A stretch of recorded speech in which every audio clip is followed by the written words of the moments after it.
Noong unang panahon, bago pa naitala ang kasaysayan sa papel at tinta, at bago pa umalingaw-ngaw ang tunog ng mga makanarya sa kabundukan, may isang kagubatang pinaniniwalaang hindi basta-basta nalalapitan. Matatagpuan ito sa silangan ng isla, isang malawak at siksik na gubat na hinahaplos ng hangin ng karagatan. Tinatawag ito ng mga matatanda bilang gubat ng amihan. Sa loob ng gubat na iyon, naninirahan ang mga nilalang na hindi kayang abutin ng mata ng mga karaniwang tao. Mga duwende, tikbalang, diwata, at nilalang na isinilang mula sa mismong hininga ng kalikasan. At sa lahat ng tagapangalaga ng gubat, isa ang pinakakilalang nilalang, si Amihan, ang diwata ng hangin, tubig at lupa. Si Amihan ay isinilang mula sa bulong ng dagat at ulap. May matang kulay ulap bago bumuhos ang ulan, at buhok na tila agos ng batis. Hindi siya nilalang na mahilig sa pakikidigma. Sa halip, pinamumunuan niya ang kanyang kaharian sa ilalim ng lilim ng mga matatandang punong kahoy.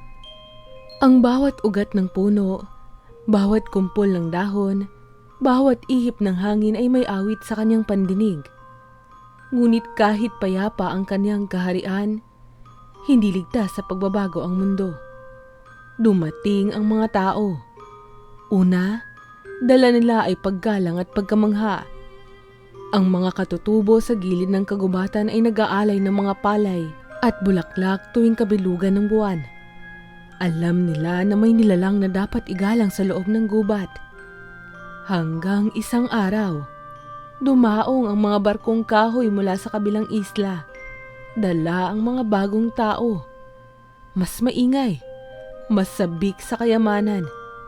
Hindi sila takot, hindi sila naniniwala sa diwata. Ang gusto nila, ginto, langis at lupa. Sinimulan nilang sukatin ang gubat. Pinuputol ang mga puno, ginagawa ng daan ang mga likulikong ilog. Nayanig ang mga hayop, tumakas ang mga engkanto, at unti-unting nagdilim ang paligid ng gubat. Sa gitna ng kaguluhan, isang batang lalaki ang nawala sa kanyang ama't inang minero. Napadpad siya sa kalagitnaan ng pusod ng gubat, kung saan walang sino man ang dapat makapasok. Ngunit sa halip na kapahamakan, ang batang si Elias ay natagpuan ni Amihan, nakaratay sa tabi ng sapa, nanginginig sa lamig at takot. Tahimik si Amihan habang pinagmamasdan ng bata. Isang bahagi ng kanyang diwa ay nagsasabing isa itong anak ng mga sumisira sa kanyang tahanan. Ngunit ang kabutihan sa kanyang puso ay nanaig. Ipinatawag niya ang mga diwata ng hangin at sinabihan silang pagalingin ng bata. Pinainom ito ng katas ng halamang nagpapagaling ng lagnat. Pinainit sa apoy ng bulaklak ng araw. Pagkagising ng bata, ang una niyang nakita ay ang mga matang kalmado, gaya ng langit bago bumagyo. Hindi niya alam kung sino ang kanyang tagapagligtas, ngunit hindi siya natatakot. Sa halip, ngumiti siya. "Salamat po," mahinang sabi niya. Doon nagsimula ang isang lihim ng pagkakaibigan, ng engkanto at ng isang tao. Habang lumalaki si Elias, palihim siyang bumabalik sa gubat. Iniiwasang malaman ng kanyang ama. Pinakitaan siya ni Amihan ng mundo ng mga engkanto, kung paano tumutubo ang mga halamang sumasayaw kapag nilalapitan, kung paano umaawit ang ilog kapag hinahawakan ng daliri ng diwata. Tuwing kasama niya si Amihan, nararamdaman ni Elias na parang mas totoo ang mundong ito kesa sa mundong kanyang pinagmulan. Ngunit walang lihim ang mananatiling lihim magpakailanman. Habang si Amihan ay nagsisimula ng mamulat sa unti-unting pagbabago ng kanyang gubat, hindi niya alam na ang batang kanyang iniligtas, ang batang kanyang minahal na parang sariling anak, ay balang araw babalik sa kanyang piling, hindi bilang kaibigan, kundi bilang isang panganib. Dumaan ang mga taon. Si Elias ay lumaki, bumuo ng matipunong katawan at matalas na isipan. Inaral niya ang sining ng pamumuno, pagsasalita at pag-impluwensya sa kapwa. Ipinadala siya sa kabisera upang magsanay sa pamumuno ng kanilang bayan. Ngunit kahit malayo, hindi nawala sa puso niya ang alaala ng diwata at ng kagubatang puno ng kababalaghan. Tuwing umuuwi siya, sinisilip niya mula sa malayo ang kagubatan. Ngunit hindi na siya muling pumasok doon. Alam niya na kung muling nakita siya ni Amihan, maaaring mabatid nito ang pagbabago sa kanyang damdamin, na unti-unti natatabunan na ng layunin at kapangyarihan ang kanyang alaala ng kabutihan. Hanggang isang araw, matapos mamatay ang matandang pinuno nilang pamayanan, si Elias ang itinalagang bagong lider. Ang kanyang unang adhikain, gawing lungsod ang paligid ng gubat, paunlarin ang lupaing mayaman sa yamang likas, at ihayag sa buong rehiyon ang pag-angat ng kanilang bayan. Ngunit sa gitna ng mga planong iyon, may isang balakid, ang gubat ng Amihan. Hindi natin mapapalago ang bayan hanggat may paniniwalang engkanto ang humahadlang sa kaunlaran, ani Elias sa kanyang mga tagapayo. Panahon na upang linisin ang alamat. Kailangan nating itayo ang bagong daan, simulan ng pagputol sa mga punong halangin sa silangan. Nang marinig ni Amihan ang mga kaluskos ng mga palakol at mga yabag ng sundalo sa gilid ng gubat, agad siyang nagtungo sa pinagmulan. Nakita niya ang mga taong walang takot na pinuputol ang mga punong daan-daang taon nang nakatayo. Ang kanyang mga ibong tagapagsiyasat ay nagsumbong. Ang gawaing ito ay pinamumunuan ni Elias. Naglakad si Amihan sa gitna ng liwanag ng araw, sa harap ng mga sundalo. Huminto ang lahat nang makita siya. Isang babaeng may mahaba at kumikinang na buhok, balat na tila liwanag ng buwan, at mga matang naglalaman ng bagyo. Humakbang siya, papalapit, walang armas, ngunit batid ng lahat ang lakas sa likod ng kanyang tahimik na anyo. Elias, tawag niya, malalim at mariin. Lumapit si Elias, nakasuot ng baluti ng isang pinuno. Nanumbalik sa kanya ang alaala ng kanyang kabataan, ngunit hindi niya pinakita ang kanyang pag-aalinlangan. Sa halip, tumango siya bilang paggalang. Amihan, sugot niya. Hindi na ako ang batang inalagaan mo noon. Ako na ngayon ang pinuno ng mga tao rito. At para sa kinabukasan ng aking bayan, kailangan namin gamitin ang lupaing ito. Napangiwi si Amihan. At iyan ang kabayaran ng aking kabutihan sa'yo? Hindi kita nais kalabanin. Ngunit kung hahadlangan mo kami, wala akong magagawa kundi ituring kang sagabal sa kaunlaran. Tahimik si Amihan. Sa loob-loob niya, nabiyak ang kanyang puso. Ang batang inalagaan niya ay wala na. Ang taong kaharap niya ay isa ng pinunong bulag sa kasakiman. Kinagabihan, sa gitna ng kalungkutan, lumuhod si Amihan sa harap ng sinaunang punong ulap. Ang puso ng gubat, ang sentro ng kanyang kapangyarihan. Dito nagmumula ang kanyang lakas. Dito rin siya unang inawitan ng hangin at tinanggap bilang diwata ng lupa at tubig. Ngunit isang dagundong ang gumising sa kanya. Bumagsak ang puno. Isa sa mga tauhan ni Elias ang pumutol rito, gamit ang itim na palakol na pinabasbasan ng mga dayuhang albularyo na nais puksain ang engkanto ng gubat. Nagpatangay sa galit si Amihan. Ang kanyang mga pakpak na dati ay hindi nakikita ay lumabas, nagpakita, itim at malapad. Gawa sa mga ugat ng puno at ulap ng bagyo. Lumipad siya sa gitna ng gabi habang umaambon at ang hangin ay tila umiiyak. Sa araw ng kapistahan, kung kailan ipinanganak ang anak ni Elias, isang sanggol na babae, dumating si Amihan. Ang buong bayan ay nagtitipon. Ang mga kampana ay tumutunog. At ang prinsesa ay binasbasan ng mga matanda ng simbahan. Hanggang sa biglang dumilim ang langit, lumapag si Amihan sa gitna ng palasyo. Nagtayuan ang mga sundalo. Ang sanggol ay hawak ng isang komadrona sa gitna ng altar. Tinignan ni Amihan ang sanggol. Wala itong kasalanan. Inosente at ang anak ng lalaking minsang itinuring niyang kaibigan. Ngunit sa kanyang puso, nananalaytay ang kirot at galit. Inyong tandaan ang araw na ito. Wika niya sa boses na parang kulog. Sa 18 kaarawan ng prinsesa, siya ay itutulak ng kanyang tadhana sa isang malalim na tulog. Mula sa sugat ng walang gamot at walang halik ng prinsipe ang makakagising sa kanya. Nagpupumigla si Elias. "Wag, Amihan! Ito ay aking anak!" Lumingon si Amihan at sa kanyang mga mata may patak ng luha na halos hindi makita.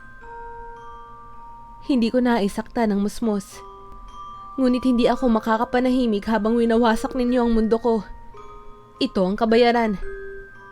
Sa isang iglap, naglaho si Amihan kasama ng hangin. Iniwan niya ang kaharian na may matinding pangamba at ang sanggol na may dalang sumpa.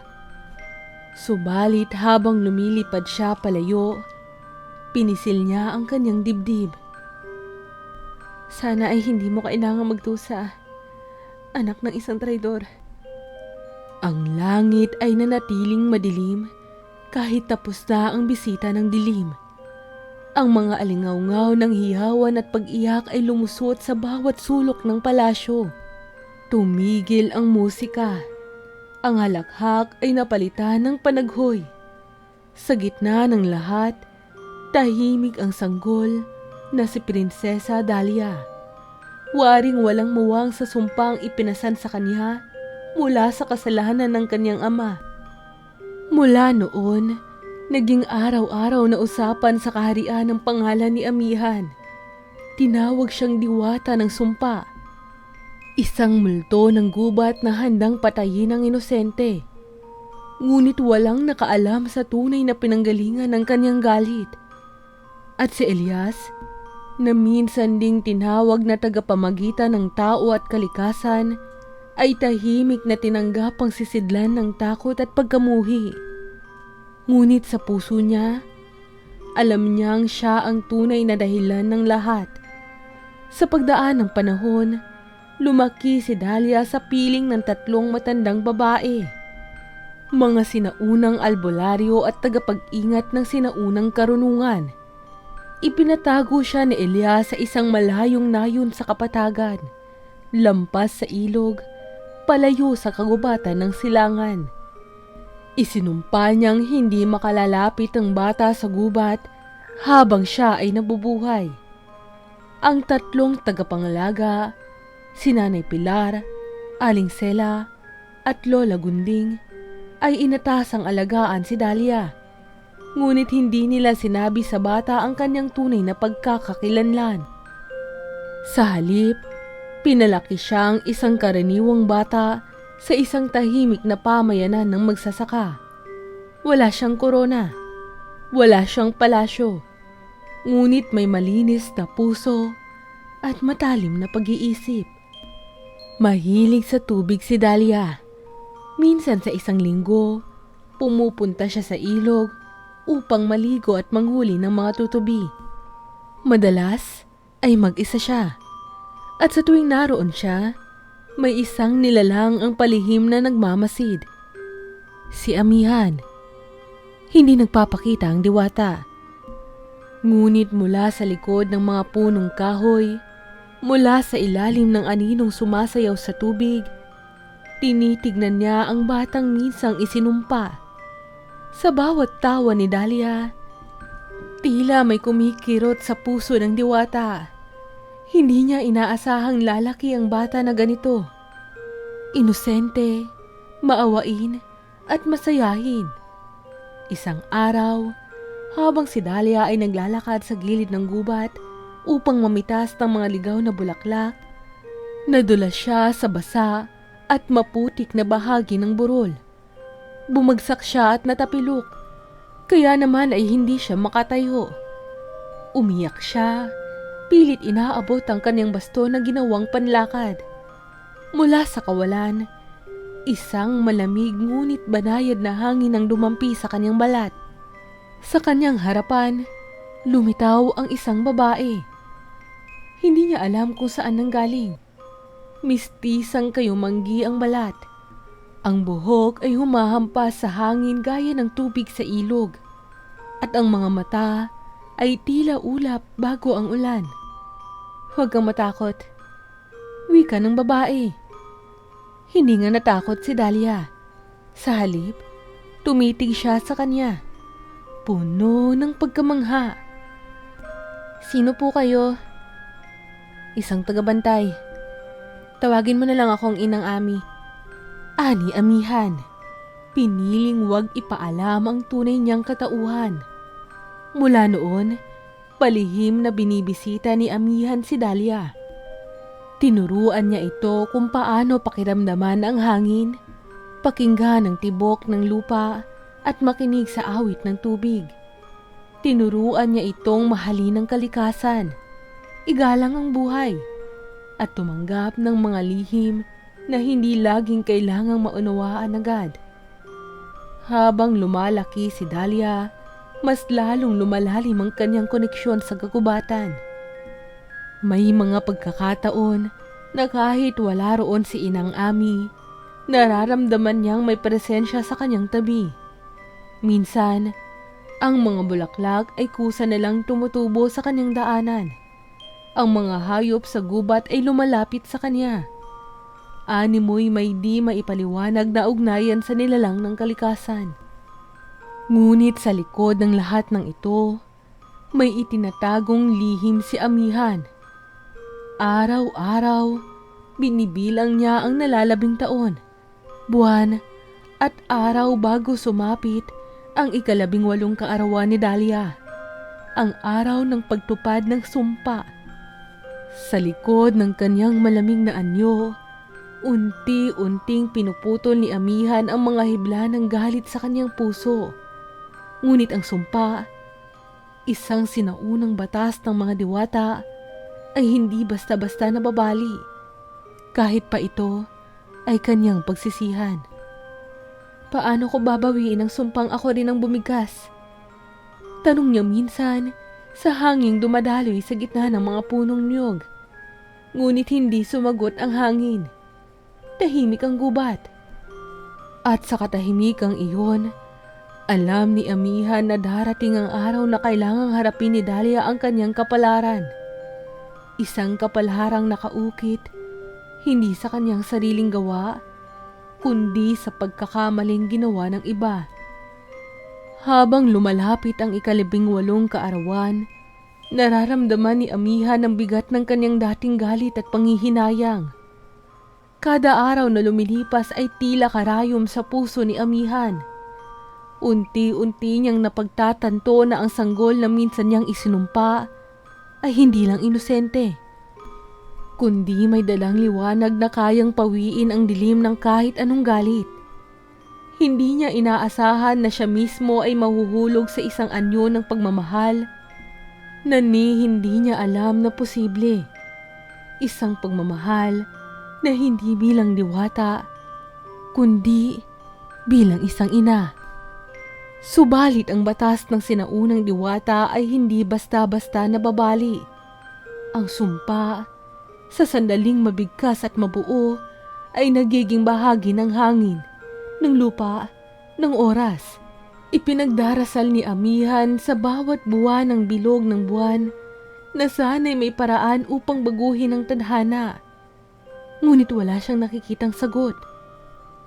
Hanggang sa isang gabi, sa kanyang panaginip, lumitaw ang matandang diwata na minsang nagturo sa kanya ng lahat ng kaalaman tungkol sa kalikasan. Ikaw ang gumawa ng kadiliman, Amihan. Ngunit kahit ang anino ay may pinanggagalingang liwanag, hindi lahat ng sumpa ay walang hangganan. Ngunit tandaan mo, ang pagpasag sa isang batas ay may kapalit. Pagkagising niya, dumiretso siya sa puno ng ulap. Ang bagong usbong na punong kahalili ng sentro ng kanyang kapangyarihan. Doon, nanalangin siya. Doon siya sumigaw. Doon siya umiyak. Kung kailangan kong mawala, kung kailangan kong masira bilang diwata, ayos lang. Basta't huwag niyong hayaan ang inosenteng batang yun na masaktan.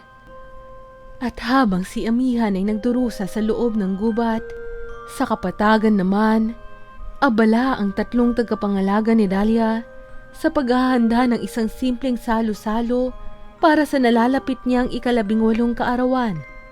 Inihanda nila ang puto at konsinta, mga bulaklak ng ilang-ilang, at hinabi ang pinakamagandang damit mula sa sinulid ng pinya. Si Dahlia, bagamat masaya, ay tila ba may nararamdamang hindi maipaliwanag. Parang may kumikiliti sa kanyang isipan. Isang takot na hindi niya maintindihan. Minsan ay napapahinto siya sa pagtatawa at napapatingin sa malayo, sa direksyon ng kagubatan. Inaami, bulong niya minsan habang pinagmamasdan ng ilog. Bakit parang nagtatago ka na naman? Sa loob ng mahigit 1 buwan, hindi siya binisita ng kanyang lihim na kaibigan. Ramdam niya ang pagkawala nito. Ibang-iba ang simoy ng hangin. Mas malamig, mas tahimik. Kahit ang mga hayop sa paligid ay tila lumalayo sa kanya. Pagdating ng mismong araw ng kaarawan ni Dahlia, isang karwahe ang dumating sa kanilang nayon. Isang formal na utusan mula sa kaharian ang bumaba at nagbigay ng liham mula kay Elias. Napag-alamanan niyang buhay pa ang kanyang ama at siya ang tunay na prinsesa ng kaharian. Inimbitahan siyang bumalik upang ipagdiwang ang kanyang 18 kaarawan sa palasyo. Isang pagdiriwang ng pagbabalik ng nawawalang prinsesa. Nagimbal si Dahlia. Tumuha si Lola Gunding habang si Nanay Pilar at Aling Sela ay nag-iyakan sa pagtatapat ng matagal na nilang tinatagong katotohanan. Anak, hindi kami ang tunay na magulang mo. Kami ay inatasan lamang upang itago ko sa mundong nais kang saktan. Ang totoo, dagdag ni Lola Gunding, ikaw ay prinsesa ng kaharian. Anak ka ng haring si Elias. Naglaho ang mga tanong sa isipan ni Dahlia. Sa kanyang puso, may pagkasabik, may takot, at may lungkot. Lalo na at hindi niya nakita si Inaami upang ibahagi rito ang lahat. Pagdating niya sa kaharian, sinalubong siya ng mga tao na tila nakakakilala sa kanya. May mga palamuti, may mga tugtugin, at may hapag na hitik sa prutas at mga inihandang handog. Ngunit sa kabila ng lahat, dama niya ang panibugho ng ilan at ang pangambang hindi niya maipaliwanag. Sa kalagitnaan ng gabi, nag-alay ng sayaw ang mga alagad ng hari. Binigyan si Dahlia ng ginintuang suklay upang ayusin ang kanyang buhok. Ngunit nang hawakan niya ito, tila may kuryenteng dumaloy sa kanyang katawan. Biglang nagdilim ang kanyang paningin. Nahulog ang suklay. Napasigaw siya. At sa harap ng lahat, napaluhod at nangisay. Mula sa ilalim ng trono, May lumitaw na matalim na tinik na tila binuhay ng sinaunang mahika. Isa roon ay tumusok sa kanyang daliri. Dugo.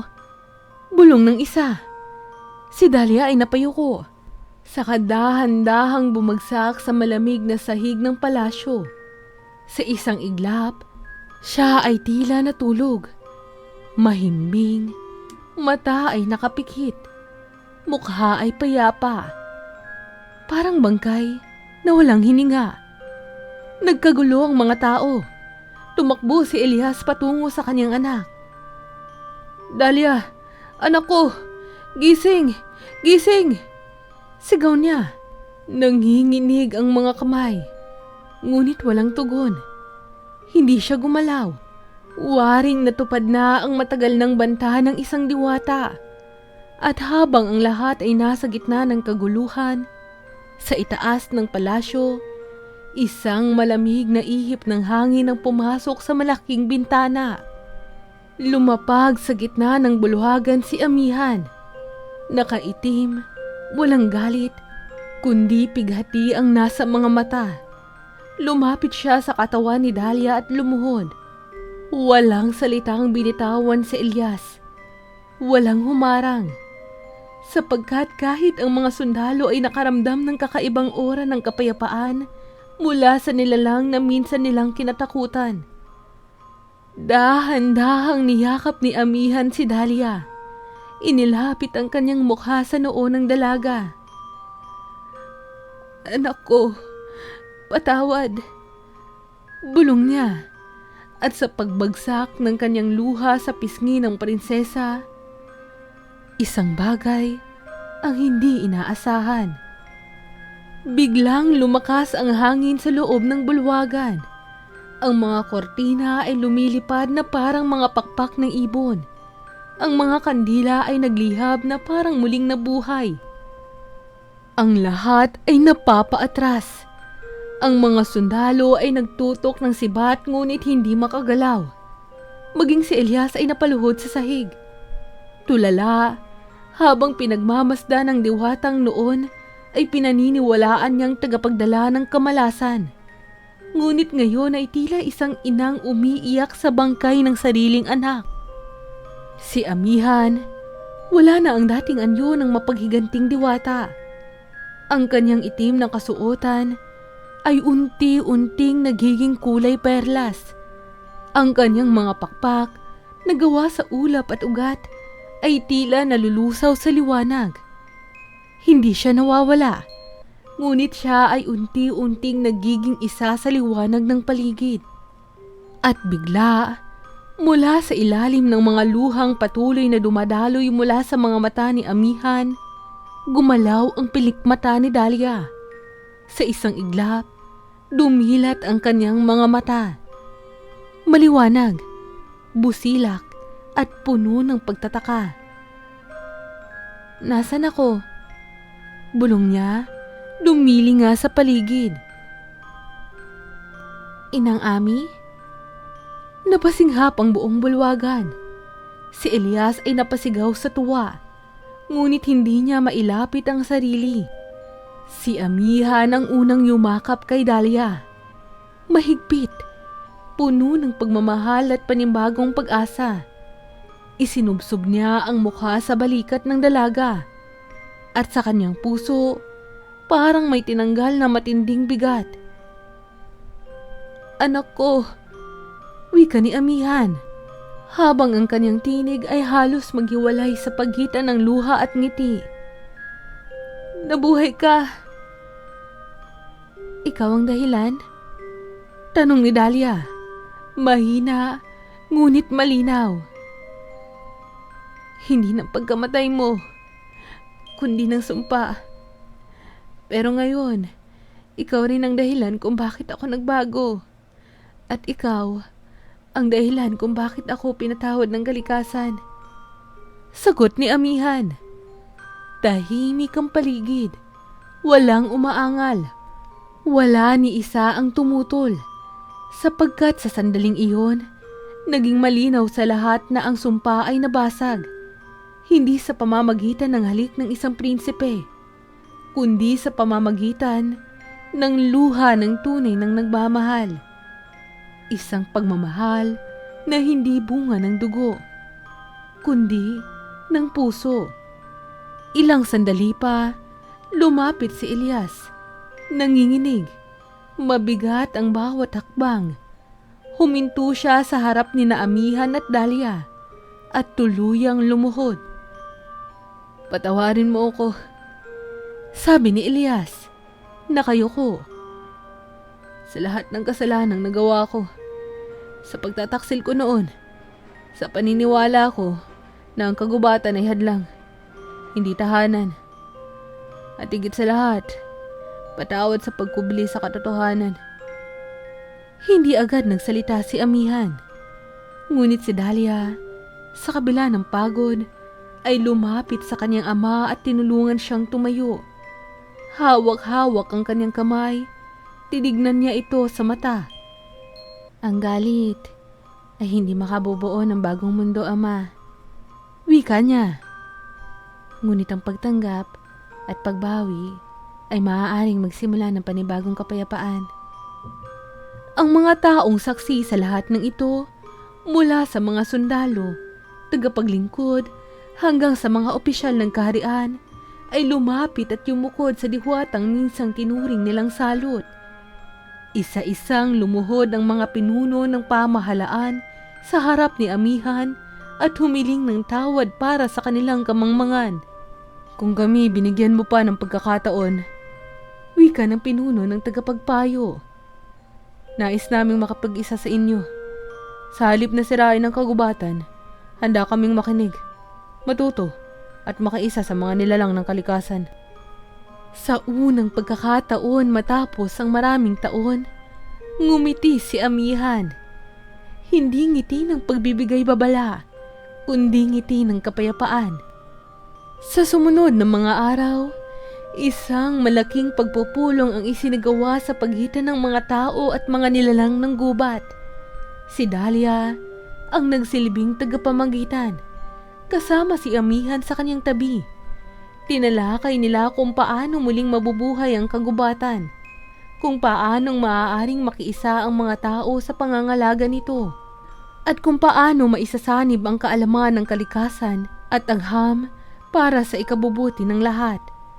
Nagdesisyon si Dalia na manatili sa kagubatan, sa gilid ng ilog kung saan siya unang minulat sa mga lihim ng kalikasan. Doon, itinayo ang tahanan ng Diwang Alon, isang lugar kung saan ang mga bata, kahit anong uri, tao man o engkanto, ay maaaring matuto ng tunay na kahulugan ng pagkakaisa. Si Elias ay tumanda ng may dalang pagninilay. Hindi na siya muling umangkin ng lupang hindi niya naiintindihan. Sa halip, siya ay naging tagapagsalita ng pagkakasundo ng mundo ng mga mortal at mundo ng mga engkanto. At si Amihan, siya ay nanatili, hindi bilang tagapaghiganti, kundi bilang ina ng likas na kaayusan. Hindi na siya kinatatakutan. Sa halip, siya ay iginagalang. At sa bawat pag-ihip ng malamig na hangin, sa bawat ihip ng alon sa pampang, naroroon pa rin ang kanyang tinig. Mahinahon, ngunit matatag. Nagbabantay sa bagong mundong nilikha mula sa luha, kapatawaran, at tunay na pag-ibig. Lumipas ang mga buwan mula nang mabasag ang sumpa at maghilom ang mga sugat ng nakaraan. Ang kaharian na minsang itinatag sa ilusyong kayang angkinin ng kalikasan ay ngayon naging tahanan ng bagong pananaw. Isang pamayanang may tunay na ugnayan ng mga nilalang ng lupa, hangin, tubig at gubat. Tuwing gabi, si Dalia ay madalas makita sa tabing ilog, kung saan siya unang tinuruan ni Amihan ng wika ng tubig at lihim ng hangin. Kasama niya roon si Inang Ami, na ngayon ay hindi na kailangang magtago sa anino ng kagubatan. Sa pagdaan ng panahon, ang alamat ni Amihan at Dalia ay naging bahagi na ng mga aklat ng kasaysayan. Ngunit hindi ito itinuro bilang kwento ng kababalaghan, kundi kwento ng pagbabago. Na kahit ang pusong dating puno ng galit ay maaaring maging sisidlan ng pag-ibig. At kahit ang sumpa ay maaaring maging biyaya kung ito ay nauunawaan. Ang mga batang ipinanganak matapos ang dakilang pagbabagong iyon ay lumaki na walang takot sa gubat, kundi may respeto at pagkakakilanlan. Ang mga nilalang ng engkanto ay hindi na nagtatago. Bagkus ay nagtuturo, naglilingkod at sumasayaw kasama ng tao tuwing gabi ng kabilugan ng buwan. At sa gitna ng lahat ng ito, sa bawat halakhak, sa bawat pag-ulan, sa bawat bagong sibol ng puno, naroon pa rin si Amihan. Sa anyo ng simoy ng hangin, ng ihip ng alon, ng bahagyang daplis ng liwanag sa dahon ng gabi. Isang diwata na minsang isinumpa, ngunit sa huli, naging ina ng isang bagong mundo. Kamusta po kayo? Muli, maraming salamat po sa pagsubaybay. Huwag niyo po sanang kalilimutang mag-like at mag-subscribe. Hello po sa mga subscribers ko at welcome po sa mga bago kong subscribers. Happy 2K subscribers po sa atin. Maraming salamat po ulit. Have a nice day po sa inyong lahat. Lagi po kayong mag-iingat. Hanggang sa muli.